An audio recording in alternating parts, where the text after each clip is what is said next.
अस्सलाम वालेकुम एवरीवन। इस वक्त हम पढ़ रहे हैं introduction to business and introduction to business में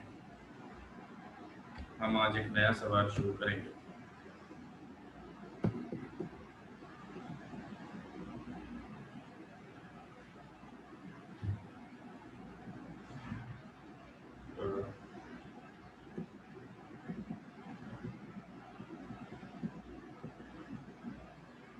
तो आज का जो सवाल है उसका है वो सवाल है कि explain holding company and subsidiary company. ये आज का सवाल है, explain holding company and subsidiary company.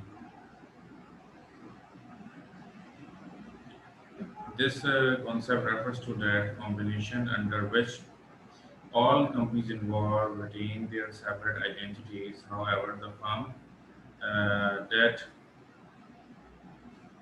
initiates the process is known as holding company, and taken over companies are referred to as subsidiary company. अच्छा माहीन, आप अपने ग्रुप में ज़रा मैसेज कर दें कि क्लास स्टार्ट हो गई है, ज्वाइन कर दें। और फरीद, आप भी अपने ग्रुप में एक मैसेज कर दें। तो आज हमारा जो टॉपिक है बड़ा ही अहम टॉपिक है, काफ़ी बार ये रिपीट भी हुआ है एग्जाम्स में कि होल्डिंग कंपनीज कौन सी होती हैं और सब्सिडियरी कंपनीज कौन सी होती हैं। सबसे पहले हम बात करेंगे होल्डिंग कंपनीज की, फिर हम बात करेंगे सब्सिडियरी कंपनीज की। असल में बात यह है कि कंपनीज में भी इक़्तिदार की जंग होती है। जिस तरह दुनिया में जितनी भी जंगें लड़ी गई, ज़्यादातर जंगें इक़्तिदार के लिए लड़ी गई, सिवाय मिल्लत इस्लामिया के। जो बाकी जितने लोगों ने भी जंगें लड़ी वो इक़्तिदार के लिए लड़ी। मिल्लत इस्लामिया ने इस्लाम का परचम सर बुलंद करने के लिए जंगें लड़ी। तो हम आपको बताएंगे कि जॉइंट स्टॉक कंपनीज में किस तरीके से इक़्तिदार की बात होती है और कैसे जो है वो हैंडिंग एंड टेकिंग ओवर भी उनके दरमियान होती है। This concept refers to that combination under which all companies involved retain their identities. However, the firm that initiates the process is known as holding company, and taken over companies are referred to as subsidiary companies. Holding companies वो होती हैं जो किसी और company का 51% कम से कम shares ले लें, ठीक है ना।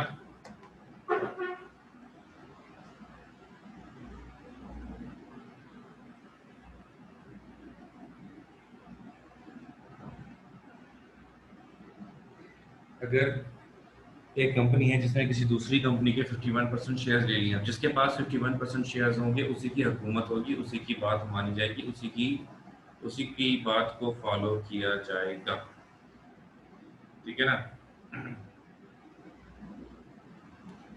तो ये बात भी बड़ी इंपॉर्टेंट होती है, देखने वाली होती है।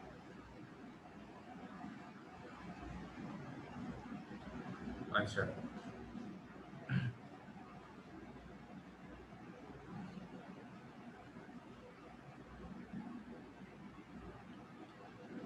तो होल्डिंग कंपनीज के बारे में हम बात कर रहे हैं कि 51% शेयर्स अगर किसी ने ले लिया तो वो होल्डिंग। होल्डिंग का मतलब क्या है कि सारी बातें उसकी मानी जाएंगी, सब्सिडरी वो दूसरी कंपनी हो जाएगी। आगे क्या लिखा है इसमें, however the firm that initiates the process known as holding company. वो जो खरीदने का इनिशिएट करती है, यानी कि जो बायर होती है वो होल्डिंग कंपनी कहलाती है। And taken over companies are referred to as subsidiary. और जिन कंपनीज पर अब किसी को और ने होल्ड कर लिया है वो कौन सी कंपनीज कहलाएंगी, सब्सिडरी कंपनीज कहलाएंगी। अब इसके अंदर एक इक्वेशन दी गई, the process can be explained by the following equation, a plus b plus c equals to a plus b plus c,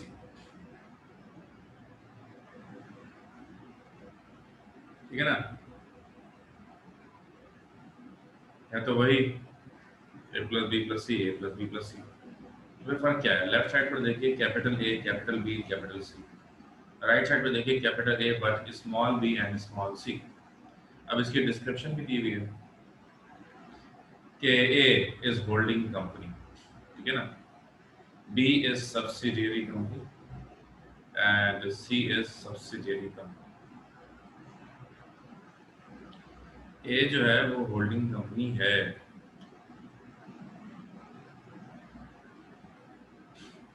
जबकि बी सब्सिडियरी है और सी सब्सिडियरी है। अब लेफ्ट साइड पर जो कैपिटल लिखा हुआ है ये बिफोर मर्जर है, बिफोर बाइंग एंड सेलिंग। अभी कोई खरीदो फरोख्त नहीं हुई जब लेफ्ट साइड पे लिखा हुआ है ए बी एंड सी। तीनों का कैपिटल होना इस बात की दलील है कि सी भी खुद मुख्तार है, बी भी खुद मुख्तार है और ए भी खुद मुख्तार है। हर कंपनी अपने फैसले खुद कर रही है, कोई इसके अंदर इन्वॉल्व नहीं हो रहा। ठीक है जी। अब राइट साइड पर जो दिखाया गया वो क्या है? राइट साइड पर जो है ए प्लस बी प्लस सी, उसका मतलब ये है कि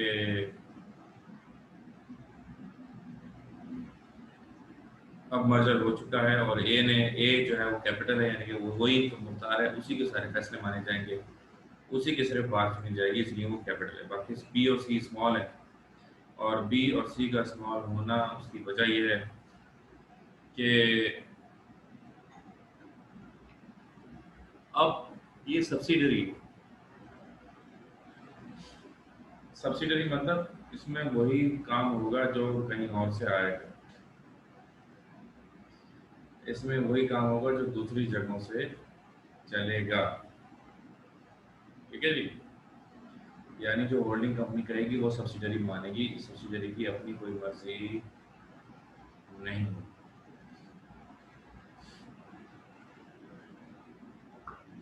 ये इसमें बताया है। अच्छा जी, अब आगे पढ़ते हैं। The holding company A has upper hand over the subsidiary companies in management and decision making. वही बात आ गई, जो होल्डिंग कंपनी A है उसका अपर हैंड होगा मैनेजमेंट में भी, डिसीजन मेकिंग में भी। The above equation shows that A has purchased B and C, converting B into small b and C into small c. और अब इक्वेशन क्या कह रही है कि A ने परचेज कर लिया B और C को, और उनको अपना मातहत कर लिया है, अपना फॉलोअर कर लिया है, और अपने हुक्म के ताबे कर लिया है। ठीक है जी।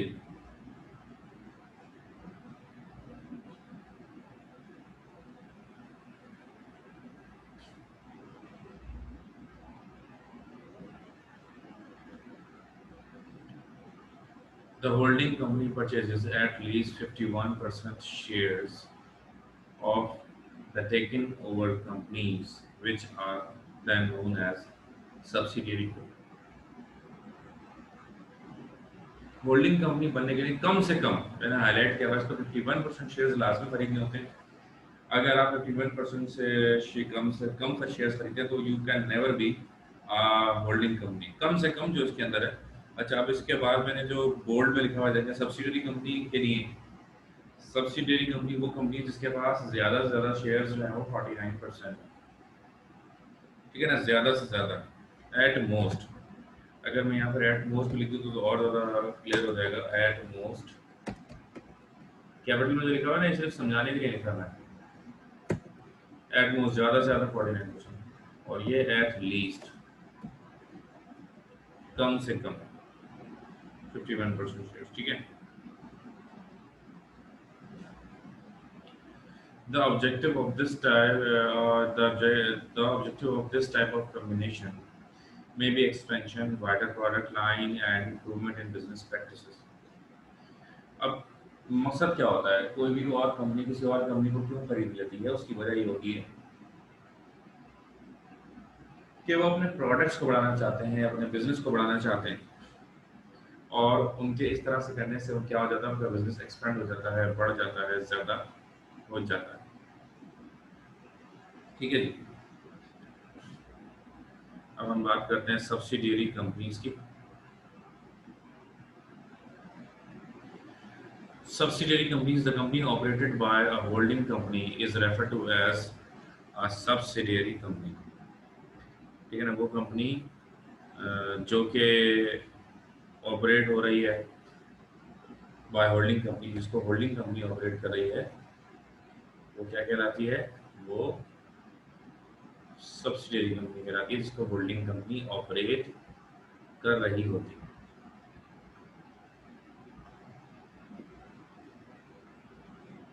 ठीक है, चलिए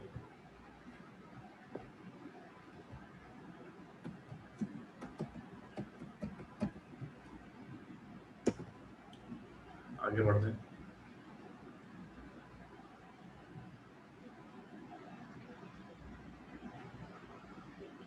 अब मेन हेडिंग आ गई सब्सिडियरी कंपनी की। These are the companies owned by the holding company but enjoy their separate entity. अब ये सब्सिडियरी कंपनी है, इसके बाद जैसा कि मैंने बताया ज़्यादा से ज़्यादा 49% शेयर्स होते हैं, लेकिन ये अभी भी अपना नाम, अपना तशख़्ख़ुस अलग रख रही होती है, मेंटेन कर रही होती है, उसका नाम चलता है। मिसाल देता हूँ आपको, रियल एग्जाम्पल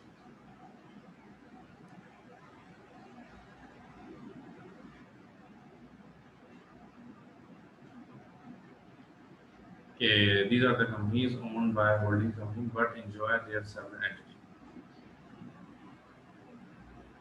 एक मिसाल आपको देना चाहूँगा P&G की और जिलेट की। जिलेट कंपनी खरीदी है P&G, ठीक है ना, जिलेट कंपनी P&G ने खरीद ली है, और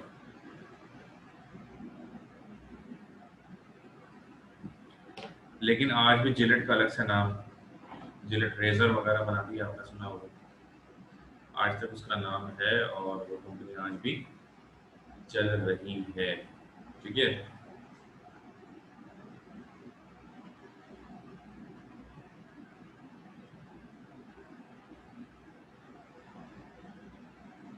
अब देखो वही इक्वेशन आ रही, वही सारी बातें इसमें लिखी नहीं जो मैंने आपको बताई थी इस इक्वेशन के बारे में, तो दोबारा सब्सिडियरी में वही इक्वेशन आ गई। असल में ये थोड़ा सा रिपीटेशन है, लेकिन ये कि आपके लिए याद करना आसान हो जाएगा, बहुत याद करना आपके लिए आसान हो जाएगा। ठीक है ना, अब देखें एक नया सवाल शुरू करने जा रहे हैं। सबसे पहले मैं चाहूँगा कि आप जो है ना ये स्क्रीनशॉट अगर आप ले लें, ये चार्ट आपने बनाना होगा इस सवाल के अंदर, और ये बहुत ही क्योंकि अहम सवाल है, तो इसका स्क्रीनशॉट आप ले। एक नया सवाल हम शुरू कर रहे हैं। सर क्वेश्चन भी शो कर दें प्लीज। जी, ये पहले चार्ट नहीं आएगा पूरा शायद, तो इसलिए पहले आप चार्ट की स्क्रीनशॉट ले लें तो मैं आपको वो दिखा दूँ।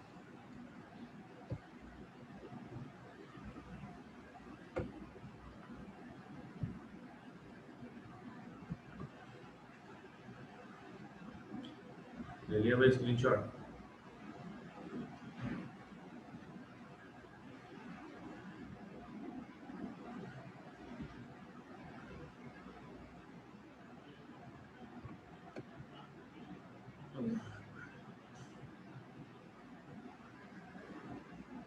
जस्ट 1 मिनट में कल का लेक्चर आप लोगों को दे दूँ, क्योंकि कुछ बच्चे जो हैं वो कल नहीं थे आप में से, तो मैं बस आपको वो लेक्चर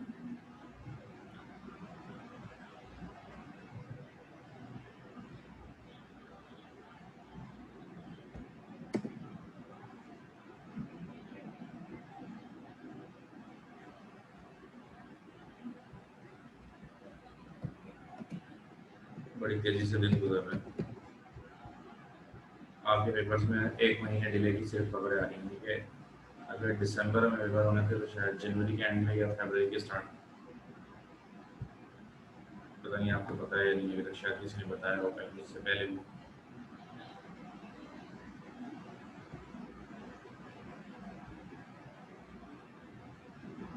बताया किसी ने इसकी बात? अच्छा जी, अब मैं आगे करता हूँ। आवाज़ कट रही है आपकी। होता है। हाँ बोलो बोलो। मैं बोल रहा हूँ कि होल्डिंग कंपनी और सब्सिडियरी कंपनी याद भी करना है ना? हाँ बिल्कुल याद करना है, बिल्कुल याद करना है। अच्छा, अब सवाल देखें, आपके सामने सवाल आएगा। State the various forms of business combination, give reasons which leads to establishment of business combination. You can state various forms of business combination, give reasons which leads to establishment of a business combination.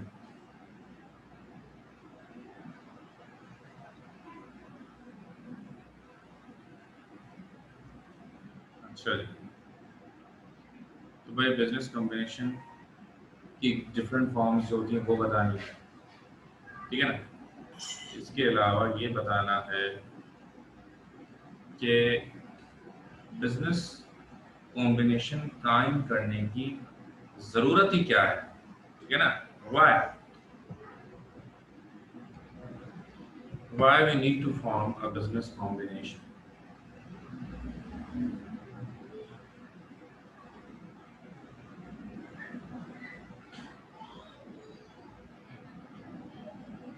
चलिए,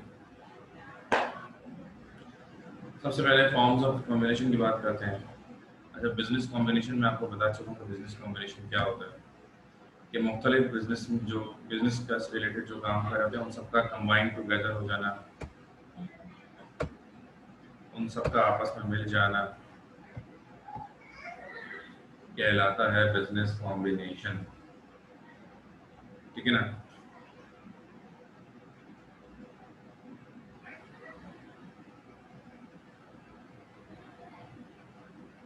तो forms of business combination के अंदर सबसे पहला है simple association.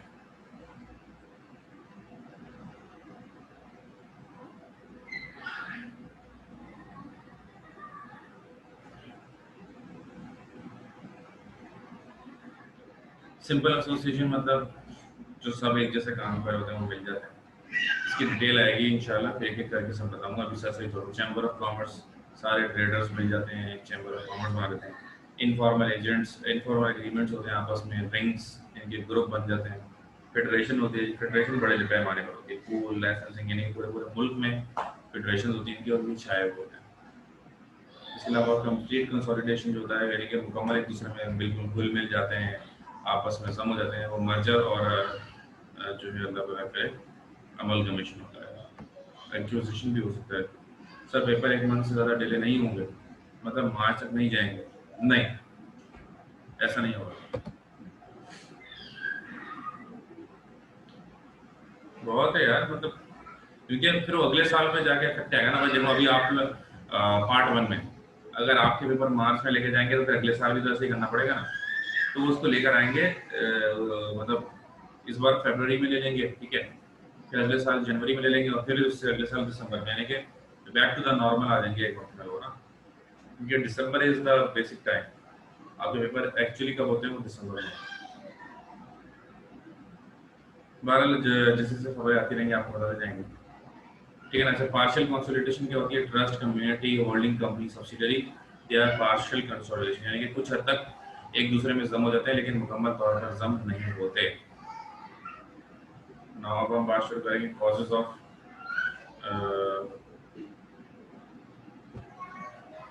causes या reasons of formation, reasons for formation of business combination.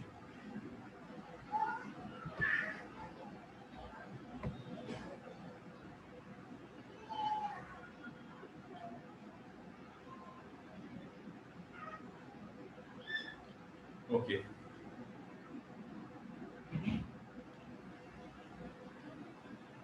Business combination के reasons क्या होते हैं? ये बड़ा ही रिपीटेड सवाल है। अगर आपसे कोई फाइबर उठाने की जहमत करता है, देखने की जहमत करता है, तो यकीनन आप लोगों ने ये सवाल कई बार देखा होगा, ठीक है जी। अच्छा, मैं चैट में हमें दे रहा हूँ ये लिंक कल की क्लास का, जिसको चाहिए वो चैट से कॉपी कर ले।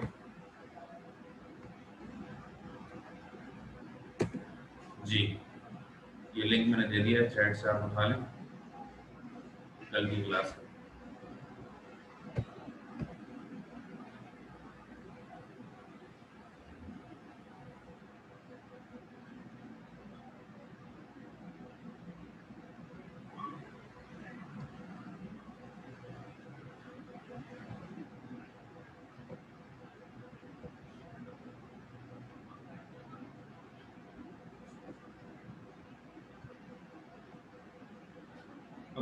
अच्छा जी, तो अब हम पढ़ेंगे बिजनेस कॉम्बिनेशन के रीजंस क्या हैं। देखिए कि अगर बिजनेस कॉम्बिनेशन नहीं होता है कॉम्पिटिटर्स के दरमियान तो वो आपस में लड़ेंगे, जब आपस में लड़ेंगे तो कंपटीशन होगा, जब कंपटीशन होगा तो वो कीमत गिराएगा, ये कीमत गिराएगा, मिस्टर ये कीमत गिराएगा, तो ये कीमत गिराएगा। इसमें मैंने दूध की मिसाल शायद आप लोगों की क्लास में दी हो कि भाई वो 1 किलो दूध के साथ 1 डबल रोटी फ्री, उसने बोला तो 1 डे फ्री, उसने बोला दही फ्री, उसने बोला आधा किलो दूध भी फ्री। तो फिर वो अंदाजी भी निकालना शुरू कर दी, गाड़ियाँ निकलने लगी मुँह की, तो यानी कि इस तरह से लड़ाई हो जाती है आपस में।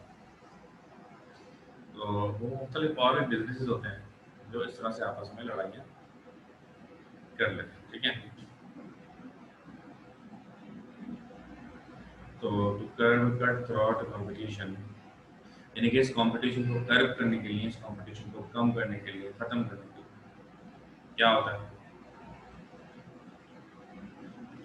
Taking advantage of non-interference of government and business owned by private sector, the producer and manufacturer develop serious type of rivalries and adopt cutthroat competition in which it had to become impossible for the producers to earn any profit. They form business combination, so they form business combination to control the situation.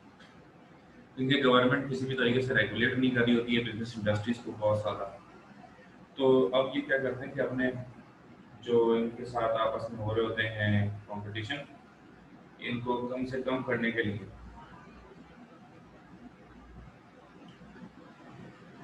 ये करते हैं, इसको कम से कम करने के लिए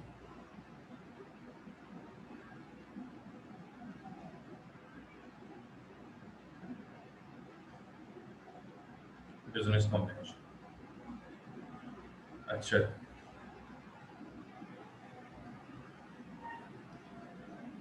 एक तो ये हो गया कंपटीशन कम होगा तो प्रॉफिट उनका बढ़ेगा। Number 2, increased tariff on imports. अब इंपोर्ट पर ना मुख्तलिफ किस्म के टैक्सेस होते हैं। एक तरीका होता है इंपोर्ट पर टैक्सेस का कि नंबर ऑफ ट्रांजैक्शन पर टैक्स होगा, पर ट्रांजैक्शन 1 लाख, यानी कि एक ट्रांजैक्शन 1 लाख, दूसरी ट्रांजैक्शन 1 लाख, तीसरी ट्रांजैक्शन 1 लाख। अब वो ऐसा की नहीं है कि एक ट्रांजैक्शन 1 करोड़ की हो रही है, दूसरी 100 करोड़ की हो रही है, दोनों पर 1 लाख, यानी कि फिक्स, ठीक है ना। अब ये क्या करते हैं, बिजनेस कॉम्बिनेशन बनाते हैं। तो बिजनेस कॉम्बिनेशन बनाने के बाद ये लोग ये करते हैं कि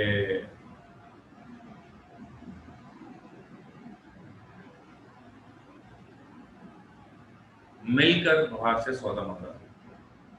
कोई भी चीज़ अगर इनको बाहर से लानी है तो वो मिलकर लाए कराएंगे, ठीक है ना। जब वो सब कोई चीज़ इनको लानी होती है तो जब ये मिलकर लेकर आते हैं तो ये होता है कि पर ट्रांजैक्शन 1 लाख है, 10 बंदे मिलकर ले आए। अब एक बंदे के हिस्से में जो 1 लाख रुपए टैक्स आ रहा था, अब एक बंदे के हिस्से में 10,000 रुपए टैक्स आएगा और सबका काम हो जाएगा। फ्रेड भी बचता है जब 10 लोगों का एक ही जगह सामान आएगा, सब चीज़ों में मतलब बहुत ज़्यादा मुख्तलिफ किस्म के फायदे इनको हो जाते हैं। तो this is the best client के इस तरह से अगर करके जाए। आगे चलते हैं। Craze to form large scale enterprises. अच्छा, कुछ लोगों में पागलपन होता है, क्रेज होता है कि नहीं यार हमारा एक बड़ा इदारा होना चाहिए, हमारा छोटा इदारा नहीं होगा, हमारा बड़ा इदारा होगा, ठीक है ना। ये भी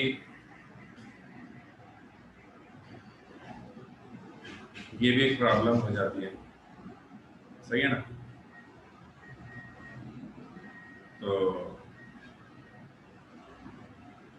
craze to form large scale enterprises in order to expand businesses and to form large size business concerns were a lot of profit. Businessman framed business combination, एक बड़े पैमाने पर काम करने के लिए, एक बड़े पैमाने पर काम करने के लिए ज़ाहिर है एक बंदे के बस का अगर नहीं होता है, इतना ज़्यादा पैसा उसके पास नहीं होता है, तो वो अपने दूसरे बंदों को ढूंढता है ताकि दूसरे बंदों के साथ मिलकर एक बिजनेस कॉम्बिनेशन बना सके और मिलकर काम कर सके, सही। चलिए,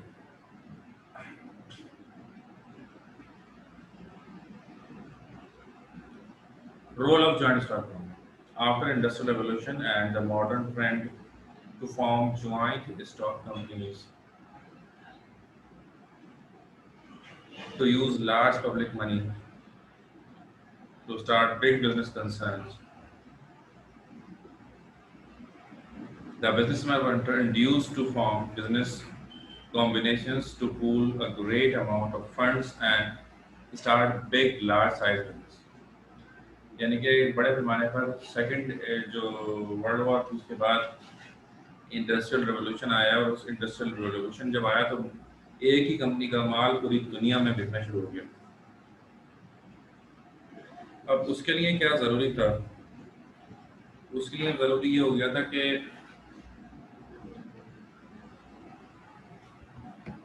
बड़े पैमाने पर काम होगा तो एक कंपनी सबको पूरे मुल्क को बेच पाएगी ना सामान। उसके लिए जो ये है बनाना ये लाजमी हो गया था। अब इसके बगैर गुजारा नहीं हो सकता था। ठीक है जी।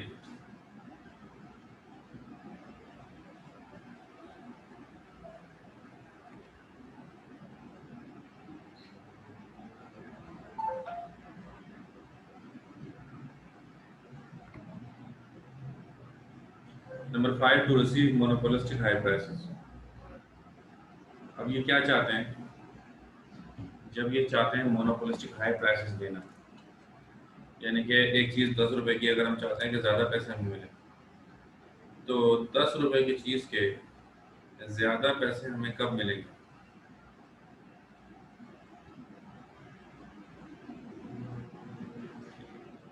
दस रुपए की चीज़ के ज़्यादा पैसे हमें जब मिलेंगे जब जो कस्टमर है उसको कहीं और से वो चीज़ 10 की ना मिले और वो मजबूर हो जाए।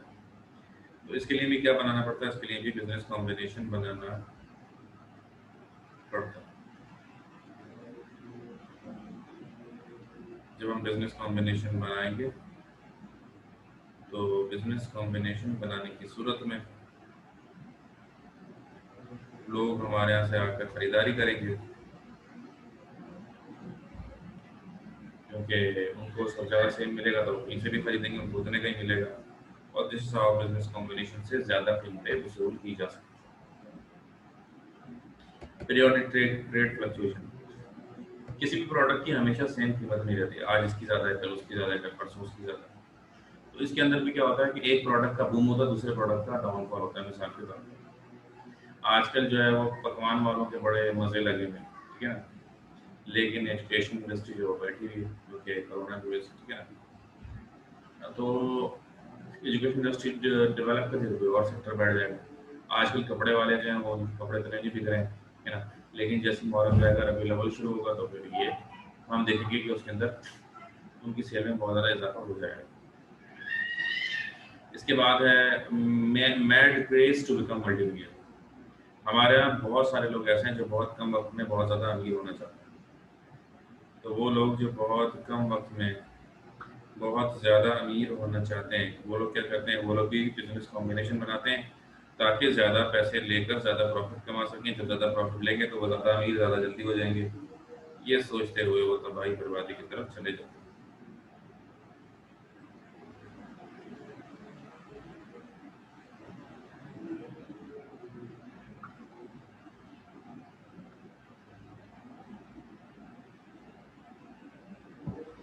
Okay, to establish efficient management. छोटे कारोबार में कभी भी प्रोफेशनल्स आप हायर नहीं कर सकते। प्रोफेशनल्स आपको अगर हायर करने हैं तो आपको बड़े लेवल पे काम करना होगा, सही है ना। जब आप बड़े लेवल पर काम करेंगे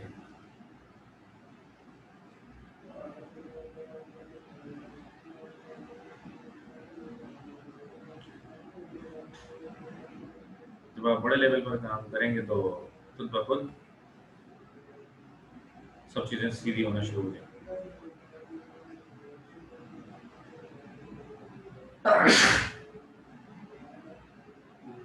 ऐसा क्यों होगा? क्योंकि आप प्रोफेशनल हायर करेंगे तो प्रोफेशनल हायर करेंगे, वो हर काम सोच समझ के कैलकुलेटेड वे में करेंगे। जब वो हर काम सोच समझ के कैलकुलेटेड वे में करेंगे तो नुकसान के चांसेस ना होने के बराबर हो जाएंगे, ठीक है ना। कोई से भी इसमें से 9 पॉइंट्स कर लीजिएगा, ये 10 करा रहा हूँ आपको, 9 पॉइंट्स एक छोड़ दिएगा पूरा, और हर पॉइंट की 2 लाइनें ले लीजिएगा। इस तरह आपके 3 पेजेस में ये सवाल आ जाएगा। इस सवाल को अपने तौर पर लिख लीजिएगा। Elimination of wastage in inefficiency, जब बड़े पैमाने पे काम होता है, हर चीज़ कैलकुलेटेड होती है तो एफिशिएंसी होती है, इनएफिशिएंसी खत्म हो जाती है, वेस्टेज भी खत्म हो जाती है, क्योंकि हर चीज़ रैशनलाइज हो जाती है, यानी कि बिल्कुल प्रॉपर हो जाती है। Last point, unstable government business policies. Unstable policy से आप बच जाते हैं, यानी कि मुट्ठी होती है ना पूरी, सब एक मिलकर काम कर रहे होते हैं, तो अगर कोई भी वो ऐसी बात करते हैं जो नामुनासिब होती है तो उनके खिलाफ एक्शन भी लिया जा सकता है, ठीक है। अब